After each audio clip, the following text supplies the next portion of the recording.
the way it works. Without meaningful competition, farmers and ranchers don't get to choose who they sell to. Or put another way, our farmers and ranchers have to pay whatever these 4 big companies say they have to pay, by and large. But that's only half of it. These companies can use their position as middlemen to overcharge grocery stores and ultimately families. If we can hold a second, I was telling my colleagues earlier in my office that I was sitting in my kitchen yesterday, and there's a sunroom off the kitchen, and my wife was there with her sister and a good friend named Mary Ann, and she was saying, do you realize it's over $5 for a pound of hamburger meat? $5? Well, this is partly, the pound of beef today costs $5 compared to less than $4 before the pandemic. And here's some historical context.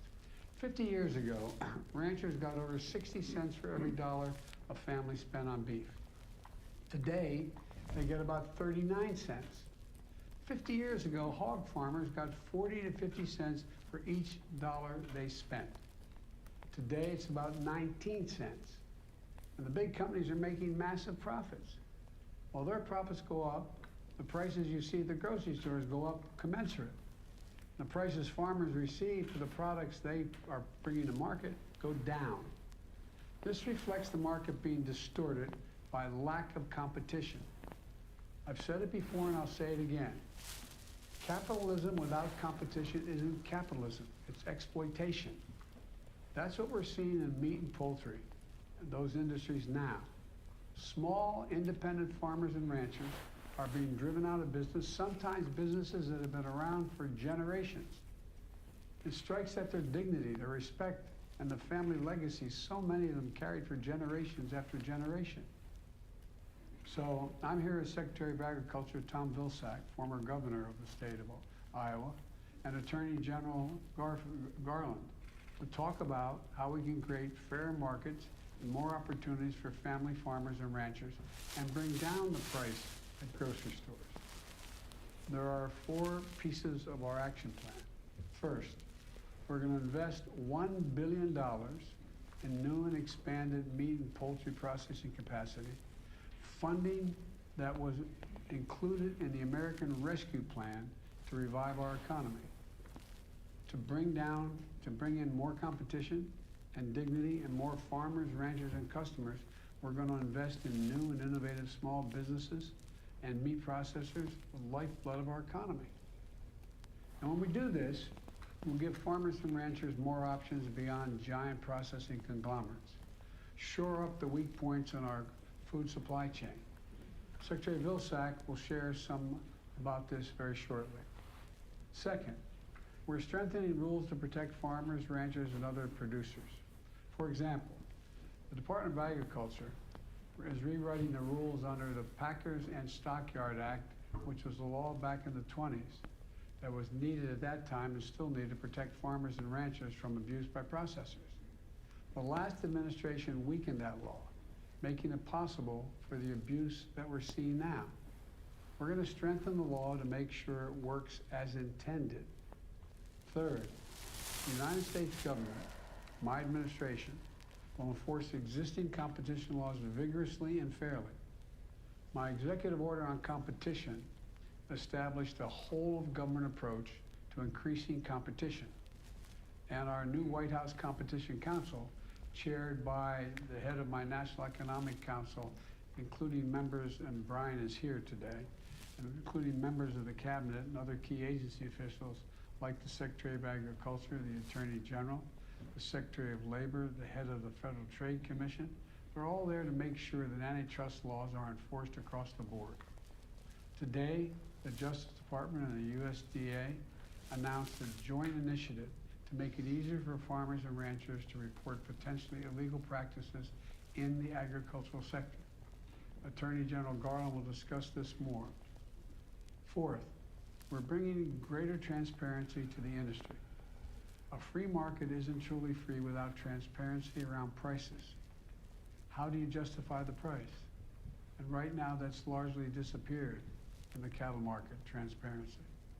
Back in August, the Department of Agriculture took steps to address this, and we're going to keep pushing. And I'm pleased to see that Congress is taking action as well to increase competition and fairness, with a bipartisan group of senators now working on legislation to make cattle markets more transparent. And all these issues are areas where we can and we must come together in a bipartisan way. And I'm grateful to the members of the Democratic and Republican members of Congress for being willing to come to the table. Senator John Tester and Senator Grassley of Iowa, Tester's from Montana, have been leaders in this effort. And I'll be inviting a bipartisan group to come together to discuss how we can make progress legislatively as well as they're proposing, even as we continue doing everything we can on the executive branch side. Strengthening competition is good for all of us. Farmers and ranchers deserve a fair shake. American families facing high prices at grocery stores deserve a fair price to put food on the table. Rural communities, which see more good jobs when there's more competition. And our economy as a whole, as we make our food supply chains more resilient. I'm looking forward to hearing from the farmers, ranchers, and processors joining us today. We're going to ensure that you have the tools you need on the level playing field you deserve. And we're going to fight for fair prices for American farmers, ranchers, and families, all three. With that, I'm going to turn it over to Secretary Vilsack. Tom, the floor is yours. Mr. President, thank you very much. And certainly as I travel around the country, I've heard sad stories of farmers and farm families who had to leave this business because of a lack of competition. Your executive order on competition challenged us at USDA to take immediate action and to develop a set of tools to expand processing capacity, increase competition, improve farm income, and create good-paying jobs in rural America. And we went to work. And because of your American Rescue Plan, we have the resources to be able to do meaningful work, committing over $1 billion, broken down as follows. $100 million is going to be utilized to reduce the cost of inspections for existing small and very small processing facilities. This is going to help us maintain the capacity we have.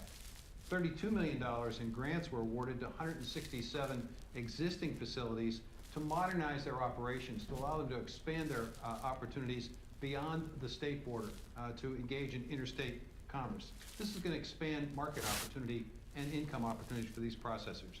$100 million in available loan guarantees to address the middle-level supply chain challenges that this industry faces, cold storage, warehousing, and also allowing these facilities to expand their operations as well. We believe this $100 million will leverage nearly $1 billion of investment. And the announcement today we make is an $800 million commitment of grants and loans to address capacity, workforce, and innovation challenges the industry faces. We're going to make available, Mr. President, $375 million in grants for expanded facilities and new construction of new facilities. Now, we want to get to work right away because farmers have been waiting a long time for this help. So $150 million of this resource is going to be made available under a request for proposal that we'll file this spring. These resources will be made available to projects that are just about ready to get going, but just need a little bit of help to accelerate the implementation plan. So this $150 million, we believe, will help to sponsor at least 15 new projects that will complement, expand along the 50 facilities that you mentioned earlier that the major 4 companies currently have. So it's a significant step forward. $225 million of grants will then be made available this summer for products and for projects that are just getting started, that are on the in the infant stage. Our phase 1 goal, as I indicated, is 15 projects. Additional $275 million, Mr. President, is going to be provided to our lending partners to create more affordable loans and financing available for facilities that are being built. Even if we build more facilities, we also need a trained workforce, Mr. President. And so $100 million of this resource is going to be used to support and to create a pipeline of well-trained and experienced workers so that we can expand this workforce in rural America. These will be good-paying jobs that will support families and also support farm families, Mr. President. And then $15 million of it is going to be utilized for technical assistance and research. We're going to need a lot of innovation in this industry. We're going to need new business models. We're going to need new ways of innovation and technology to create greater efficiencies. And small and mid-sized facilities need to have the opportunity to have this innovation as opposed to the big four. Now, as you indicated, it's not just about money. It's also about rules and regulations. And we are strengthening our packers and stockyards enforcement effort by leveling the playing field for producers and processors. And we're also working on a voluntary label program called Product of the USA to allow consumers to know exactly where their resources, their consuming dollar is being spent. We think this is going to better inform consumers in making choices. And we're looking forward to the creative partnership that we have with the Department of Justice, a strong working relationship in terms of enforcement. Mr. President, what this really is all about at the end of the day is improving farm income. It's about creating good-paying jobs in rural America that are so necessary. It's about giving the consumers choice and a break at the grocery store. And it's exciting work. And we at USDA are really engaged in this and involved in working with our farm partners, as I suspect you'll hear today. There are stories of woe out there, but we are committed to making a difference. And we're looking forward to working with Attorney General Garland and his great team at the Department of Justice in terms of antitrust enforcement. So I'll turn it over to my friend, the Attorney General. Thank you very much, Mr. President, for convening this very important meeting, and thank you, Mr. Secretary, for the tremendous engagement our teams have had over the past year on our shared competition and regulatory concerns. The Justice Department takes very seriously our responsibility to share with our partners across the federal government to protect consumers, safeguard competition, ensure economic opportunity and fairness for all. Over the past 10 months, we've stepped up our efforts to ensure competition and counter anti-competitive practices across all sectors, from airlines to insurance brokers to book publishers. And we will continue to vigorously enforce our antitrust laws, no matter the industry, no matter the company, and no matter the individual. The work that we do, especially the work that we do together to ensure competition in our economy, has a direct impact on the lives of the American people every single day. When we talk about promoting competition in the agricultural sector, we are talking about whether a farmer or a rancher will be paid a fair and competitive price for their goods and labor. When we talk about protecting consumers in this context, we are talking about whether food will be affordable for everyone in America. The Justice Department's Antitrust Division has been active in implementing the sound policy measures suggested in the President's executive order on promoting competition in the American economy. We have closely supported USDA's rulemaking efforts under the Packers and Stockyards Act, a law that Congress passed 100 years ago, more than 100 years ago, to deal with many of the very same problems we still have today. Today, we are announcing a new joint initiative to better coordinate efforts between USDA and DOJ. This will include the launch of a centralized, accessible portal, a one-stop shop, to report complaints of potential violations of our competition laws, including the Sherman and the Clayton Act, as well as the Packers and Stockyards Act. The joint channel that we are establishing will allow USDA and DOJ to collaborate early on how to appropriately address such complaints. Where complaints relate to antitrust violations, whistleblowers will be protected in many cases by the new employee and contractor anti-retaliation protections, which Congress passed in 2020. Let me say in closing that anti-competitive practices in agriculture, as in any industry, hurt the American people, producers, consumers, and workers alike, and they hurt the American economy. Too many industries have become too consolidated over time. Too many companies have pursued corporate conduct and more aggressive mergers that have made all of us vulnerable. Against this background, our antitrust efforts cannot and will not slow down. But it is a fact that our Antitrust Division has been underfunded for too long and has fewer staff today than it had in the 1970s. That is why we are urging Congress to allocate the resources we need to reinvigorate our enforcement efforts and ensure a competitive economy for all Americans. I look forward to our work together in the days ahead. Thank you very much. Thank you, Mr. Attorney General. And Mr. President, if you may, we're going to hear from the group that we have assembled here, which represents the enormous potential and diversity, geographic and otherwise in this industry. And we're going to start here with Scott Blubaugh, who is the president of the Oklahoma Farmers Union and operates a cattle ranch in Oklahoma. And I just, Scott, open it to you. And would be curious to hear how you approach the issue of the options for processing and what it would mean to you to have more options and how you think about that in the context of the action steps that we're trying to put forward today. Well, thank you, Mr. President, for taking on this very critical issue for rural America. You know, this is on our minds of all of our farmers and ranchers throughout the country, and not since Teddy Roosevelt had we have a president that's willing to take on this big issue. So thank you very much for that.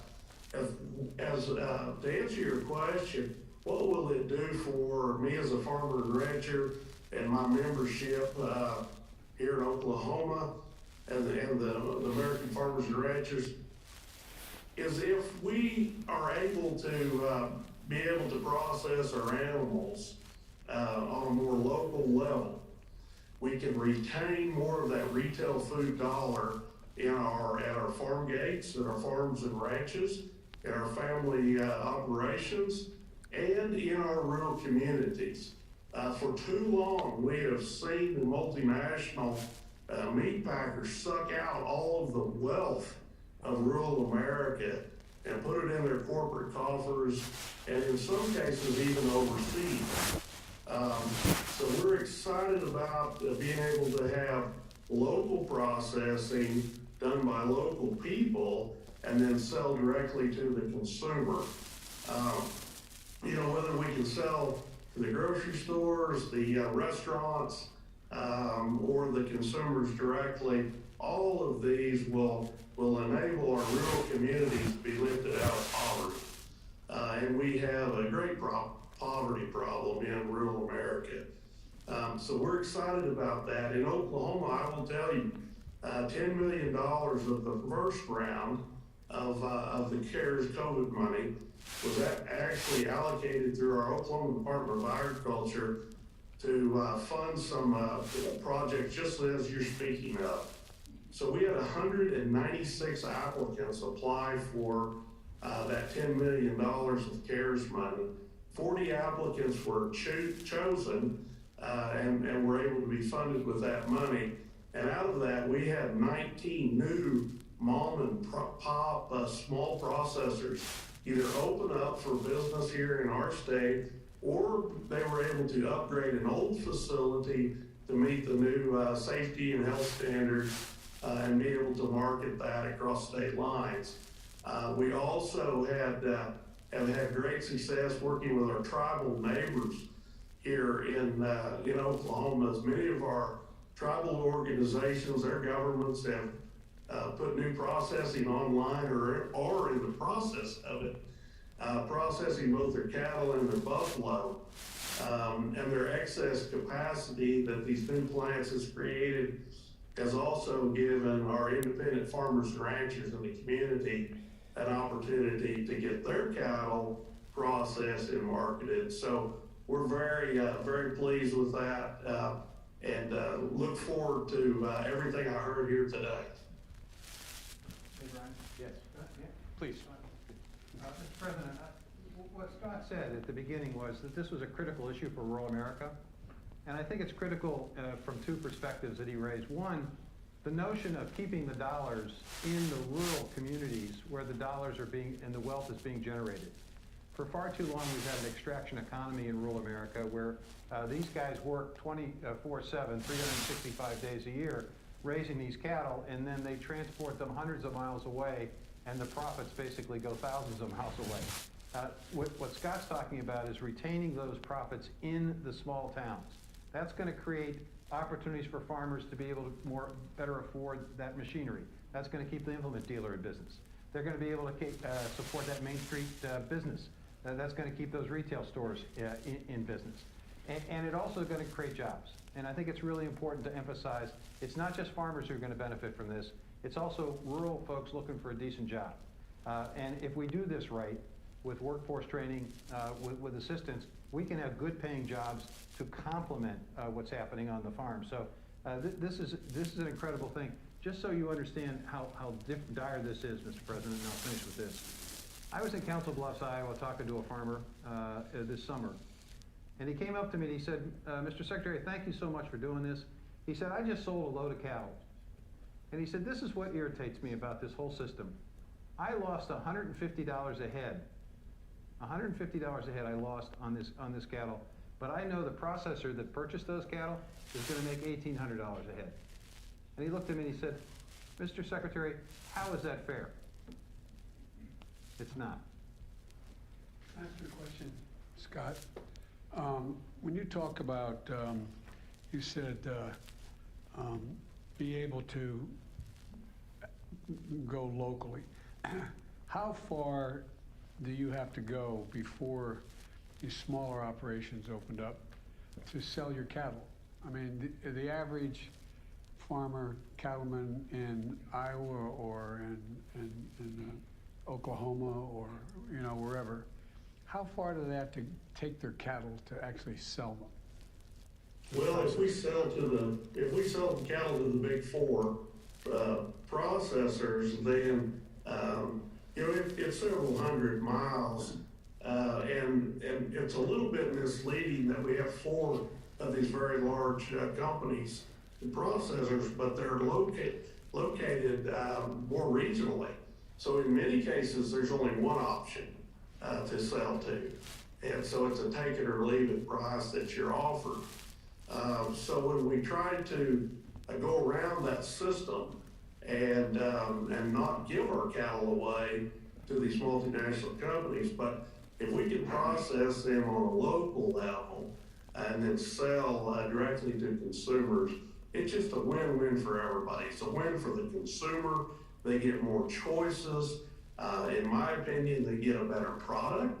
And we know, because of the pandemic, has shown us and proven to us that consumers want to buy local if they can.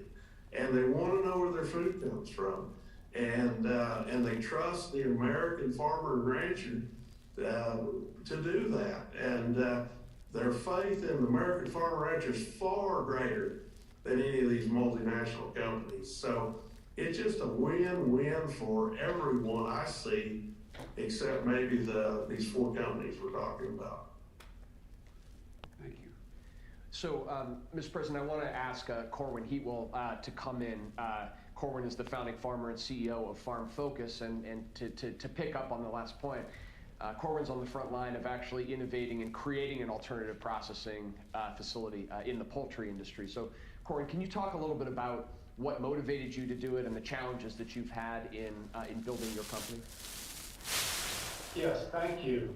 And as a sixth-generational farmer, I greatly value the farming lifestyle, but it was grieving when I saw dozens of farms closing down around me, and I realized that my own farm was not viable for the next generation. And we knew that something had to be done, but there was no option for us to get our animals processed locally. And everyone kept telling us that farmers don't start chicken companies. So with no other options, we started a company with a mission to promote and protect generational family farms. And we're now partnered with 73 independent family farmers and on track to exceed 100 this year. And we're also providing poultry products for around 1 million consumers. And our unique and scalable model of partnering with farmers focuses on the financial viability and sustainability, and it brings solutions to the three pain points that exist with the conglomerates. One, the lack of ownership of animals and inventory on the farm. Second, the lack of operational control that belongs in the hands of the farmers. And third is the tournament pay system that plays farmers against each other. And we found that when you empower farmers with ownership and control, enabling farms to be viable and sustainable for the next generation, then incredible success stories emerge of farmers returning to success from the brink of bankruptcy. And you even see the next generation returning to the farm. And we've seen the average age of our farmers now trend about 10 years below the national average.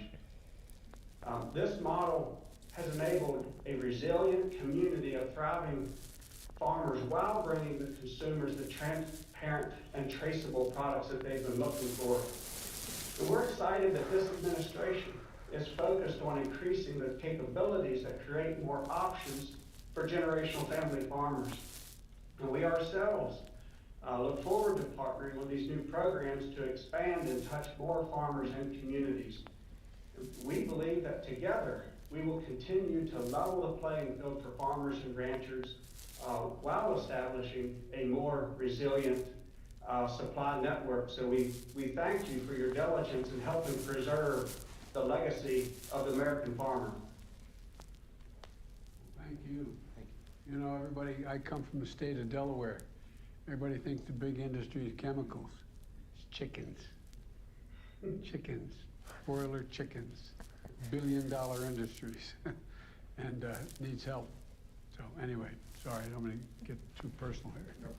We're gonna, we're going to move to the next set, but we're going to pause for a moment and for the press to exit.